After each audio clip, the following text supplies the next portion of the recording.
गोंडा में अपराधियों के साम्राज्य पर प्रहार। गैंगस्टर मोहम्मद खलील और चांद बाबू की करोड़ों की काली कमाई कुर्क। खलील टायर की उल्टी गिनती शुरू। कभी भी चल सकता है बाबा का बुलडोजर। जल्द ही खलील को शह देने वाले भाजपा और सपा के नेता भी होंगे बेनकाब। अपराध और अवैध तरीके से धन उगाही करने वालों के खिलाफ उत्तर प्रदेश सरकार की जीरो टॉलरेंस नीति जमीन पर और भी सख्त दिखने लगी है। मामला गोंडा जिले का है, जहां पुलिस और प्रशासन ने मिलकर गैंगस्टर मोहम्मद खलील और उसके बेटे चांद बाबू के खिलाफ एक बड़ी आर्थिक सर्जिकल स्ट्राइक की है।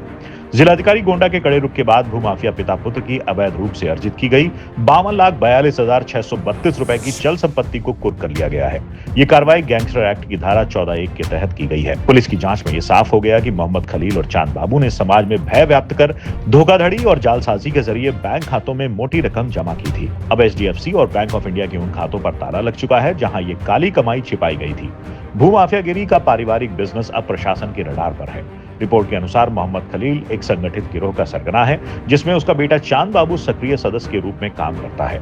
इन पर आरोप है कि अवैध भूमि कब्जा करना, निरीह लोगों की जमीनों को डरा धमकाकर हड़पना, जालसाजी और धोखाधड़ी कर दस्तावेजों में हेर फेर कर अवैध धन कमाना। एसडीएम सदर को इस कुर्क की गई संपत्ति का प्रशासक नियुक्त किया गया है। बैंक प्रबंधकों को सख्त हिदायत दी गई है कि इन खातों से एक भी पैसे की निकासी न होने पाए। कोतवाली देहात की पुलिस और नायब तहसीलदार की टीम को इस जब्ती को कड़ाई से लागू करने की जिम्मेदारी सौंपी गई है। हम इससे पहले भी आपको खलील टायर के बारे में खबर दिखाते रहे हैं कि कैसे वो खुलेआम लोगों को डरा धमकाकर गाली गलौज कर जमीन हड़पने की साजिश करता था।